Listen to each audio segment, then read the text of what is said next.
मंचावर बसलेले माझ्या आधी ज्यांनी आपले विचार मांडले, तुषार गांधीजी, किशोर बेडकियाळ, इरफान इंजिनियर, माझे सहकारी सुनील पाटील, आमचे युक्रांचे कार्यकर्ते कमलाकर, समोर बसलेले डॉक्टर कुमार सप्तश्री, शिवाजीराव, मच्छिंद्र गोरडे, उर्मिलाताई आहेत, प्रशांत कोठेडे, प्रसाद आणि स्वागत समितीचे अनेक सदस्य इथे उपस्थित आहे, लक्ष्मीकांत देशमुखजी आहेत.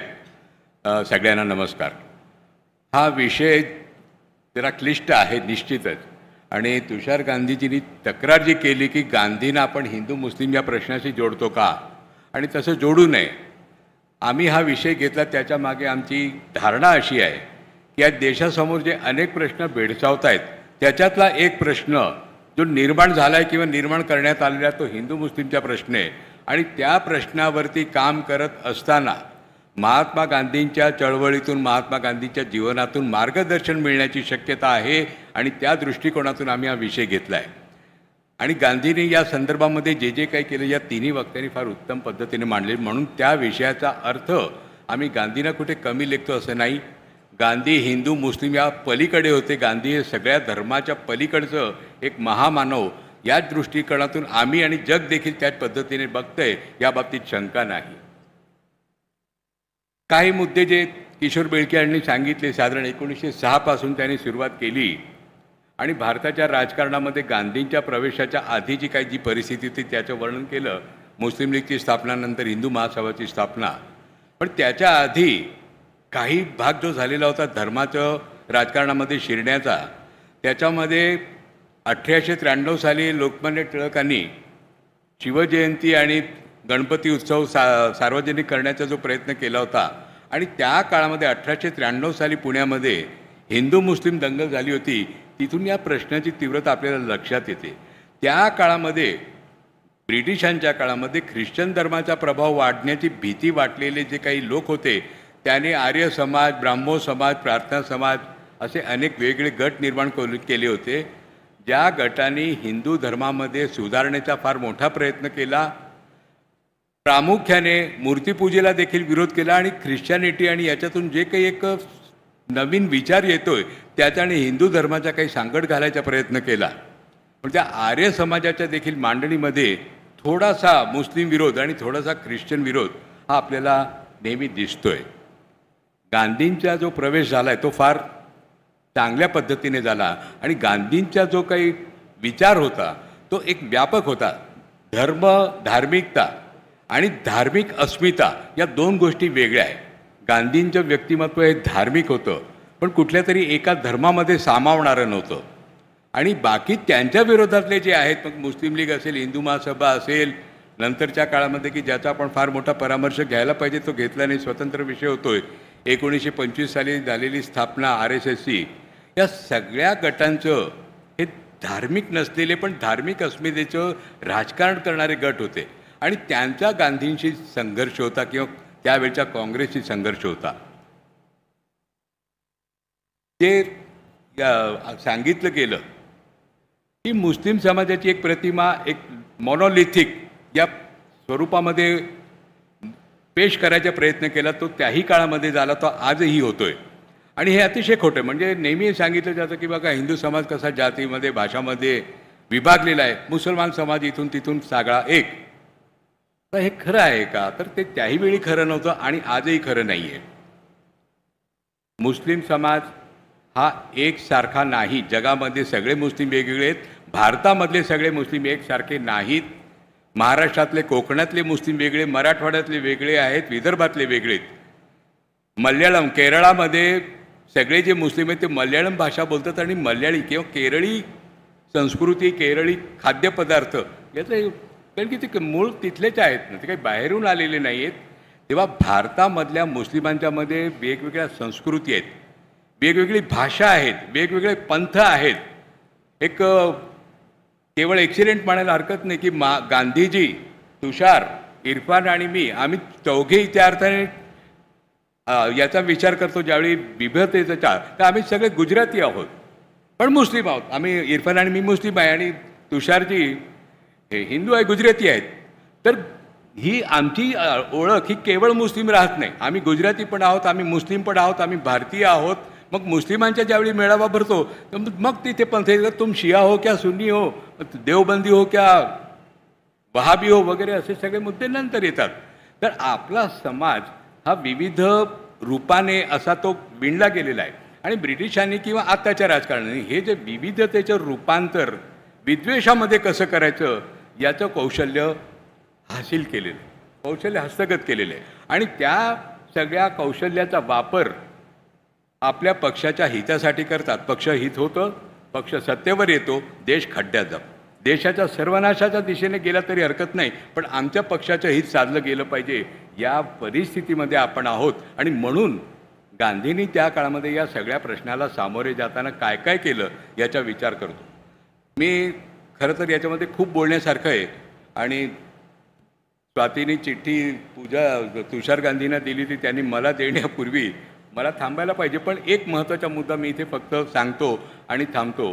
खरं तर गांधींच्या या विषयावरती खूप बोलण्यासारखं, पण एकच मुद्दा की ज्याच्याकडे मी आपलं लक्ष विजितो की गांधींनी शेवटच्या काळामध्ये एक शांतीसेना या कल्पनेची एक मांडणी केलेली. ती आपल्याकडे जे पुस्तकं आहेत त्याच्यामध्ये त्याची फार विस्ताराने मांडणी केलेली. त्यांचं म्हणणं आहे की जिथे काही कुठे हिंसाचार घडत असेल तर तिथे आपल्या शांतीसेनाच्या, आता सेना शब्द गांधींचा आहे, आजच्या काळामध्ये सेना शब्द आम्ही वापरणार नाही, कारण की सेना या शब्दाला अनेक वेगवेगळे नको ते अर्थही जोडले गेलेले आहेत. पण गांधींच्या ज्यावेळी आपण विचार करतो तर त्यांनी याच्यामध्ये काय सांगितले तर असे सैनिक आम्हाला निर्माण करायचे ते दुसऱ्यांचा जीव घेणार नाही, पण आपला जीव देण्याची तयारी असेल. जिथे हिंसाचार होत असेल तो हिंसाचार थांबवण्यासाठी ते धावून जातील. मग हे कसे असावे शांती सैनिक तर ज्यांना समाजामध्ये लोक ओळखतात, ज्यांच्याविषयी मान आहे, ज्यांच्याविषयी भीती आहे, म्हणजे गुंडही चालतील पण त्यात लोक त्यांना ओळखतात की अरे बाबा यांच्या नादी नको लागायला. तर असे लोक की ज्यांना समाजामध्ये काही स्थान आहे असे असले पाहिजे, त्यांचा समाजाशी परिचय असला पाहिजे, त्यांच्या समाजाशी संवाद असला पाहिजे. इतक्या खोलामध्ये गांधींनी या सगळ्या गोष्टीचा विचार केला आहे. आम्ही त्या आधारावरती शांती दलाची स्थापना करून काम करायचा प्रयत्न केला. ती अजून प्रोसेस आहे. आम्ही फार असा दावा करू शकत नाही की आम्ही फार ताकदीने उभा केला आहे. पण आम्हाला असंही वाटतं की या प्रश्नाच्या संदर्भामध्ये जर हे प्रश्न खरोखर हिंसाचाराचे आणि दंग्याचे सोडवायचे असेल तर या प्रश्नाच्या मुळाशी जायला पाहिजे. दलित आणि सवर्णामध्ये हिंसाचार घडतो किंवा दंगली घडतात तर त्याच्यामध्ये इथल्या हिंदू समाजाची सामाजिक रचना काय आहे, ते मनुस्मृतीमध्ये काय म्हटलं, या सगळ्या गोष्टीचा आढावा घ्यावा लागतो. हिंदू मुस्लिम प्रश्नाच्या संदर्भामध्ये मांडणी असेल तर त्या प्रश्नाच्या संदर्भामध्ये त्याच्या खोलात जावं लागतं. मुस्लिम समाजाबद्दल हिंदू समाजामध्ये काय धारणा आहेत, ती धारणा कशी खरी आहे, किती खोटी आहे, कशी पेरली गेलेली आहे, याचा इतिहास तपासावाच लागतो. तर प्रत्येक प्रश्नाला सामोरे जाताना या शांती दल किंवा शांती सेना याला वेगळ्या पद्धतीने पुढे सामोरे जावं लागेल. या प्रकारच्या हिंसाचार घडू नये म्हणून मानसिकता घडवणं. म्हणून आमचा जो प्रयत्न असतो की युवकांची आम्ही शिबिरं घेतो, गांधी दर्शन शिबिर असेल किंवा तत्सम, आमचा प्रयत्न तोच असतो की या देशामध्ये आपल्या नागरिकांचे जे खरे प्रश्न शिक्षणाच्या संदर्भातले आहेत, आरोग्याच्या संदर्भातले आहेत, जगण्याचे सगळे प्रश्न आहेत. रोटी कपडा मकानपुरतं आता राहिलं नाही, त्या पलीकडे माणसांच्या गरजा निर्माण झाल्या आहेत. आणि सगळ्यात महत्त्वाचं म्हणजे प्रतिष्ठेने जगण्याचा अधिकार, हे सगळं धोक्यात आलेलं आहे. तर या सगळ्या प्रश्नाला सामोरे जायचं का आपल्या धार्मिक दंगलीच्या प्रश्नामध्ये अडकायचं. बरं, धार्मिक द्वेष आणि धार्मिक दंगली ही जर वास्तविकता असेल तर त्याचं स्पष्टीकरण आणि त्या संदर्भामध्ये देखील युवकांच्या मनामध्ये जर काही गोंधळ असेल, प्रश्न असेल, शंका असेल तर त्याचं देखील निरसन करावं लागतं. मुस्लिम देश जर कुठल्या मुलांच्या डोक्यामध्ये असेल तर त्याचं निरसन करावं लागतं. काही मुस्लिमांच्या मनामध्ये जर हिंदूच्या संदर्भामध्ये काही खोट्या समजुती असेल तर त्याही दूर कराव्या लागतात. दोन्ही बाजूने बोलावं लागतं. तर या सगळ्या प्रश्नाच्या वेगवेगळ्या बाजू आहेत आणि गांधी हा त्याच्या केंद्रस्थानी आहे. म्हणून आजच्या समाजाचे केवळ हिंदू मुस्लिम असंच नाही, तर कुठलेही प्रश्न घेतले तर त्याच्या गांधींचा स्पर्श करावाच लागतो. आज 8 मार्च आहे, स्त्रीमुक्तीचा दिवस आहे. तर स्त्रीमुक्तीचा आणि गांधींचा संबंध काही आहे का नाही? आम्ही सांगतो निश्चित आहे. गांधींच्या चळवळीमध्ये स्त्रियांचा सहभाग जेवढा मोठा होता तेवढा सहभाग त्याच्या पूर्वी कधी नव्हता. आणि माझा दावा आहे की त्याच्यानंतर देखील एवढ्या मोठ्या प्रमाणामध्ये कधी राहिला नाही.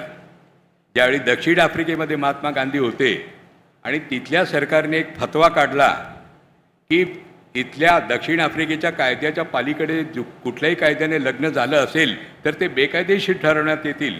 आणि त्यावेळी बापू आले घरी आणि कस्तुरबाला उचकवलं की आता तू माझी बायको नाही, तू माझी रखेली आहेस. काय म्हणताय? तर मी नाही म्हणत, तो स्टंप म्हणतोय. कस्तुरबांना हा प्रश्न लक्षात आला, कस्तुरबांनी बाकीच्यांना लक्षात आणून दिला आणि या कायद्याच्या विरोधात स्त्री पुरुष सगळे रस्त्यावरती आले.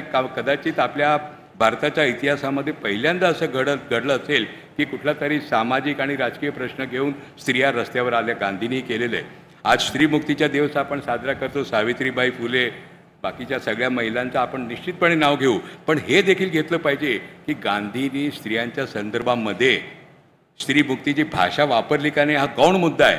पण स्त्रियांना रस्त्यावर आणलं, स्त्रियांना लढ्यामध्ये सहभागी करून घेतला. आश्रमाच्या सगळ्या प्रवृत्तीमध्ये स्त्रियांचा सहभाग होता आणि स्त्रियांना तुरुंगामध्ये देखील नेलं. एवढ्या मोठ्या प्रमाणामध्ये प्रतिष्ठेने अभिमानाने तुरुंगात जाणाऱ्या स्त्रिया त्या गांधीमुळे निर्माण झाल्यात. आणि तो लढाऊ परंपरा आज आपले कार्यकर्ते आणि आपल्या अनेक चळवळी सांभाळत आहेत. त्याच्या मुळाशी गांधी आहेत. तेव्हा गांधींच्याकडे आम्ही अनेक प्रश्नाच्या संदर्भामध्ये बघतो आणि अनेक प्रश्नाची उत्तरं सापडतो. जसं गांधीजी म्हणत होते की जगातला कुठलाही धर्म परिपूर्ण नाही आहे, पण प्रत्येक धर्मामध्ये काही ना काही चांगलं आहे. सगळे धर्म ईश्वर निर्मित असले तरी आपण माणसं आहोत, आपल्या समाजाला काही मर्यादा आहेत. आणि म्हणून खऱ्या अर्थाने गांधीचा सर्वधर्म समभाव या स्वरूपाचा आहे की धर्मामध्ये तुम्ही समजून घ्या. आणि धार्मिक जगणं वेगळं, नैतिकता ही धर्माचा पाया आहे. किंबहुना खरं पुढे साने गुरुजी आणि कबीर सारख्यांनी जे पुढे नेलं आहे, ही धर्माचा पाया जसा नैतिकता आहे तसं प्रेम आणि सहिष्णुता आहे. खरा तो एकची धर्म, जगाला प्रेम अर्पावे. तर हे जे सगळे मुद्दे आहे हे सांगण्याचा जो भाग आहे की गांधींच्या विचार ज्यावेळी आम्ही करतो त्यावेळी वेगळ्या प्रश्नाच्या संदर्भामध्ये त्याच्याकडे बघतो. आणि हिंदू मुस्लिम प्रश्न हा आज आपल्यासमोर निर्माण झालेला हा जरी खरा खोटा आहे का नाही याची चर्चा होऊ शकते, इश्यू आहे का नॉन इश्यू, पण ती वास्तविकता आहे. आणि आज मुस्लिम असणं हे किती अवघड आहे, त्या पद्धतीने मुस्लिमांच्या जगण्यावरती आक्रमण होतोय. संविधानाची पूजा करतो, संविधानाचे नमन करतो, संविधानामध्ये कुठलाही बदल होऊ देणार नाही असे आमचे नेते म्हणतात. आणि मढीसारख्या ठिकाणी ठराव होतो की इथे आमच्या जत्रेमध्ये मुसलमानांना येऊ देणार नाही. त्र्यंबकेश्वरमध्ये दर्ग्याचा तो उरुसाचा मिरवणूक निघाली आणि तिथल्या परंपरेप्रमाणे मंदिराला तिथे नमस्कार करण्याची परंपरा आहे जुनी, तिथे मुसलमानांना आम्ही आत येऊ देणार नाही म्हणाले. विशाळगडमध्ये तो प्रश्न संपू नये यासाठी सतत प्रयत्न चालू आहेत. या सगळ्या प्रश्नाला आम्हाला सामोरे जायचं आहे, ही वास्तविकता आहे. आणि या सगळ्या प्रश्नाला सामोरे जाताना महात्मा गांधींचा विचार आम्हाला निश्चितपणे उपयोगी पडतोय हा विश्वास आहे, ही श्रद्धा आहे. आणि यासाठी हा परिसंवाद घेतला. या परिसंवादामध्ये सगळ्याच वक्त्यांनी अतिशय सखोल विचार करून खूप चांगली मांडणी केली. मी त्या सगळ्यांचे आपल्या सगळ्यांच्या वतीने मनापासून आभार मानतो आणि थांबतो. धन्यवाद.